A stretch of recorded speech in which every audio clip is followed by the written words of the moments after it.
ಹೈಕಮಾಂಡ್ಗೆ ಏನು ಭರವಸೆ? ನೋಡ್ರಿ, ಪ್ರಾಸಿಕ್ಯೂಷನ್ ಬಗ್ಗೆ ಒಂದು ಕಾಮನ್ ಸೆನ್ಸು ರಾಜ್ಪಾಲರಿಗೆ ಇರಬೇಕಾಗಿತ್ತು. ಬೀದಿಲಿ ಹೋಗೋರೆಲ್ಲ ಅವ್ರ ಮೇಲೆ ಪ್ರಾಸಿಕ್ಯೂಷನ್ ಕೊಡಿ, ಇವ್ರ ಮೇಲೆ ಪ್ರಾಸಿಕ್ಯೂಷನ್ ಕೊಡಿ ಅಂತ ಲೆಟ್ರ್ ಕೊಟ್ಬಿಟ್ರೆ ರಾಜ್ಯ ನಡೆಸೋದಂಗೆ. ಕಾನೂನಲ್ಲಿ 17B ಕರೆಕ್ಟಾಗಿ ನಮೂದಾಗಿದೆ. ಯಾರು ತನಿಖಾ ಅಧಿಕಾರಿಗಳಿದ್ದಾರೆ ಅವರು, ಈಗ ಎಕ್ಸಾಂಪಲ್ಲು, ನನ್ನ ಒಬ್ಬ ಮಿನಿಸ್ಟ್ರ್ ಮೇಲೆ ಒಬ್ಬ ಇನ್ಸ್ಪೆಕ್ಟ್ರ್ ತನಿಖೆ ಮಾಡೋಕ್ಕಾಗದೇ ಇರಬೇಕು, ಯಾಕಂದರೆ ಅವ್ರಿಗಿಂತ ಉನ್ನತ ಅಧಿಕಾರದಲ್ಲಿರೋದನ್ನ ರಾಜ್ಪಾಲರಿಗೆ ಕೇಳಬೇಕು ಅಂತೇಳಿ ಕರೆಕ್ಟಾಗಿ ಕಾನೂನಲ್ಲಿ ಇದೆ. ಈ ಕಾನೂನನ್ನ ಮಾಡಿದವರೇ BJPಯವರು. ಸಿಕ್ಕಿದವರೆಲ್ಲ ಮುಖ್ಯಮಂತ್ರಿಗಳ ಮೇಲೆ ತನಿಖೆ ಮಾಡಬೇಕು, ರೋಡಲ್ಲಿ ಹೋಗೋರೆಲ್ಲ ತನಿಖೆ ಮಾಡಬೇಕು ಅಂತ ಕೊಡೋದಕ್ಕೆ ದಾಸಯ್ಯನ ಹತ್ರನೆಲ್ಲ ಲೆಟ್ರ್ ಇಸ್ಕೊಂಡು ರಾಜ್ಪಾಲರು BJPಯವರು ಹಾಕ್ಕೊಟ್ಟಂಥ ಡ್ರಾಫ್ಟ್ ಮೇಲೆ ಸೈನ್ ಹಾಕಿ ಕೊಟ್ಬಿಟ್ಟು ನಿಮ್ಮನ್ನು ಪ್ರಾಸಿಕ್ಯೂಷನ್ ಕೊಟ್ಟಿದ್ದೀವಿ ಅಂತ ಹೇಳೋದು ಸಂವಿಧಾನದಲ್ಲೇ ತಪ್ಪು ನಿರ್ಧಾರವನ್ನು ರಾಜ್ಪಾಲರು ಮಾಡಿದ್ದಾರೆ. ರಾಜ್ಪಾಲರು BJPಯ ಏಜೆಂಟು, ಅದೇನೇನು ಎರಡು ಮಾತಿಲ್ಲ. ಡೆಲ್ಲಿಗೆ ಹೋದರು, ಅಮಿತ್ ಶಾ ಕುಮಾರಸ್ವಾಮಿ ಅವ್ರನ್ನ, ದೇವೇಗೌಡರನ್ನ ಮೀಟ್ ಆದರು, ಮಾರನೇ ಬಂದ್ಬಿಟ್ಟು ಮುಖ್ಯಮಂತ್ರಿಗಳ ಮೇಲೆ ಪ್ರಾಸಿಕ್ಯೂಷನ್ಗೆ ಅನುಮತಿ ಕೊಟ್ಟಿದ್ದಾರೆ. ಅದು ಸಂವಿಧಾನ ಬಾಹಿರ. ಪ್ರಾಸಿಕ್ಯೂಷನ್ಗೆ ಅನುಮತಿ ಕೇಳಬೇಕಾಗಿರೋದು ಯಾರು? ತನಿಖಾ ಸಂಸ್ಥೆಗಳು, or police, or Lokayukta, or CBI, or ED.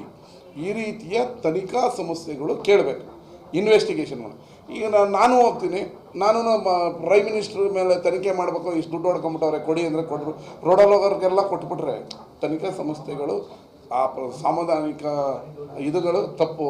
ರಾಜ್ಪಾಲರು ಮಾಡಿರೋದೇ ಕಾನೂನು ಬಾಹಿರ. ಅದರಿಂದ ರಾಜ್ಪಾಲರ ನಡೆಯ ವಿರುದ್ಧ ನಾವೆಲ್ಲ ಇದೀವಿ. ಸರ್, ವೈಟ್ನರ್ ಹಾಕಿರೋ ದಾಖಲೆ ಬಿಡುಗಡೆ ಮಾಡಿದ್ದಾರೆ. ವೈಟ್ನರ್ ಸಿದ್ದರಾಮಯ್ಯ ಅಂತ BJP ಅವರು ಹೇಳ್ತಿದ್ದಾರೆ. ಯಾರು ವೈಟ್ನರ್? ಒಂದು ನಿಮಿಷ ರೀ, ಇಲ್ಲಿ ಯಾವುದೋ ಒಂದು ಲೆಟ್ರ್ ಸೈನ್ ಮಾಡ್ಬೇಕಾದ್ರೆ ತಪ್ಪಾಗ್ತದೆ. ಒಂದು ವೈಟ್ನರ್ ಹಾಕಿರ್ತೀವಿ, ಎಂತ ವೈಟ್ನರ್ ಹಾಕಿರೋದೇ ತಿದ್ದೋದ ಅಂತ ಹಂಗಂತ ಹೇಳಿದ್ರೆ ಯಡಿಯೂರಪ್ಪ ಪ್ರತಿಯೊಂದನ್ನು ತಿದ್ದುತ್ತಾ ಇದ್ರು. ಹಂಗಾರೆ ತಿದ್ದಪ್ಪ ಯಡಿಯೂರಪ್ಪ ಅನ್ನೋಕ್ಕಾಗತ್ತ ನಾವು? ಅವೆಲ್ಲ ಸುಳ್ಳು.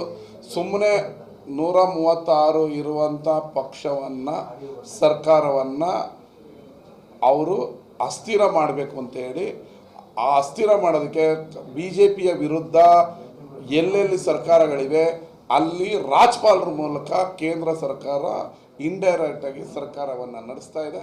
ತಮಿಳುನಾಡಲ್ಲೂ ಅದೇ ಕೆಲಸ, ಪಶ್ಚಿಮ ಬಂಗಾಳದಲ್ಲೂ ಅದೇ ಕೆಲಸ, ಛತ್ತೀಸ್ಗಢದಲ್ಲೂ ಅದೇ ಕೆಲಸ, ಹೇಮಂತ್ ಸೊರೇನ್ ಮೇಲೂ ಅದೇ ಕೆಲಸ, ಡೆಲ್ಲಿಯಲ್ಲಿನೂ ಅದೇ ಕೆಲಸ, ತಮಿಳುನಾಡಲ್ಲೂ ಅದೇ ಕೆಲಸ, ಕೇರಳದಲ್ಲೂ ಅದೇ ಕೆಲಸ. ಈಗ ಕರ್ನಾಟಕಕ್ಕೆ ಬಂದಿದ್ದಾರೆ. ಕರ್ನಾಟಕ ಕಾಂಗ್ರೆಸ್ ಪಕ್ಷದ ಹಿಡಿತದಲ್ಲಿದೆ ಅಂತ ಇದನ್ನು ಅಸ್ಥಿರ ಮಾಡಿದ್ರೆ ದೇಶದಲ್ಲಿ ಅಸ್ಥಿರ ಮಾಡ್ಬೋದು ಅನ್ನೋದು BJPಯವರ ತಂತ್ರ. ಅದನ್ನು ವಿಫಲಗೊಳಿಸಲು ನಾವು ರಣತಂತ್ರನ ಎಣಿತಾ ಇದ್ದೀವಿ. ನಾನು CM ಬದಲಾವಣೆ ಬಗ್ಗೆ ಯಾವತ್ತೂ ಮಾತಾಡಿಲ್ಲ. ಈಗಿನ CM ಗಟ್ಟಿಯಾಗಿದ್ದಾರೆ, ಸ್ಟ್ರಾಂಗ್ ಆಗಿದ್ದಾರೆ. 136 ಜನನು ಈ ನಮ್ಮ ಮುಖ್ಯಮಂತ್ರಿಗಳ ಪರ ಇದ್ದೀವಿ. ರಾಜ್ಪಾಲರ ಹಠಾವೋ ಚಳುವಳಿಯಲ್ಲಿ ನಾವು 136 ಜನ ಇದ್ದೀವಿ. ಈ ರಾಜ್ಪಾಲರ ನಡೆ ವಿರುದ್ಧ ನಾವು 136 ಜನನು ಹೋರಾಟ ಮಾಡ್ತೀವಿ. ರಾಜ್ಪಾಲರ BJP ಏಜೆಂಟ್, ರಾಜ್ಪಾಲರು BJP ಏಜೆಂಟು, ರಾಜ್ಪಾಲರು BJP ಏಜೆಂಟ್.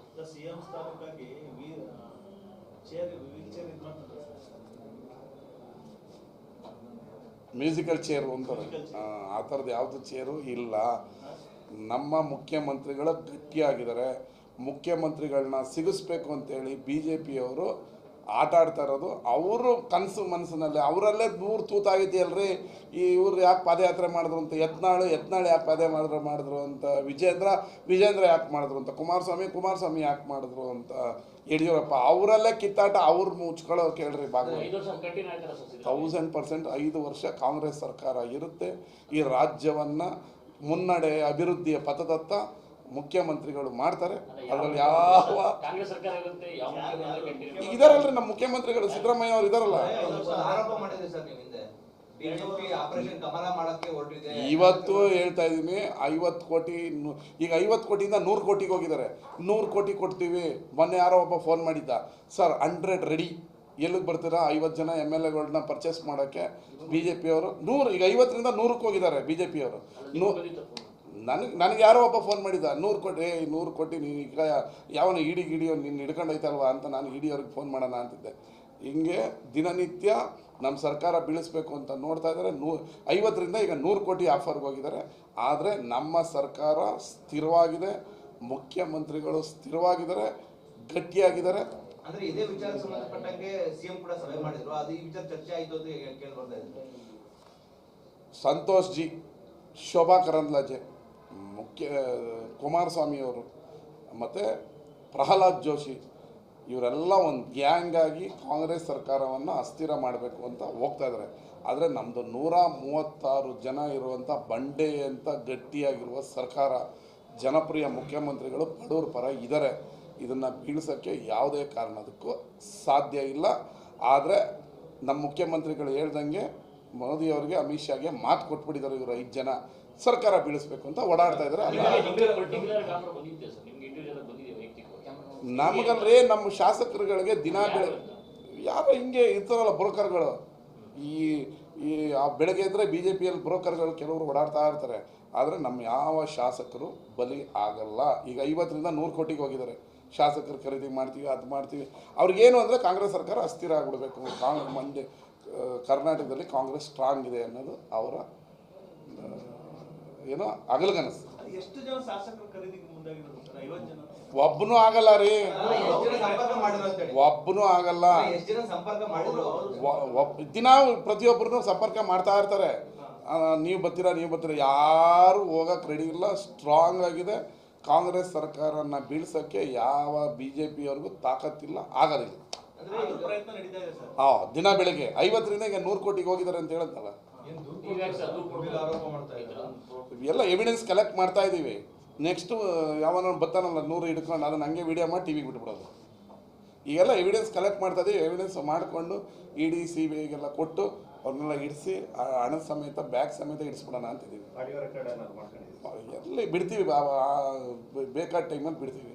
ಯಾರು ಫೋನ್ ಮಾಡಿದ್ನಲ್ಲ ಒಂದು ಆಡಿಯೋ ಇದೆ, ಈಗ ಅವನಿಗೆ ಎದೆ ಡಗ ಡಗ ಅಂತ ಇರ್ತದೆ. ನಾವು ಯಾರು ಮಾಡಿದ್ವು ಎಲ್ಲ ಒಂದು ಟೈಮಲ್ಲಿ. ಹೆಚ್ಚಿನ ವಿಡಿಯೋಗಳಿಗೆ ಪ್ರತಿಧ್ವನಿ ಯೂಟ್ಯೂಬ್ ಚಾನೆಲ್ ಸಬ್ಸ್ಕ್ರೈಬ್ ಮಾಡಿ, ಬೆಲ್ ಐಕಾನ್ ಕ್ಲಿಕ್ ಮಾಡಿ.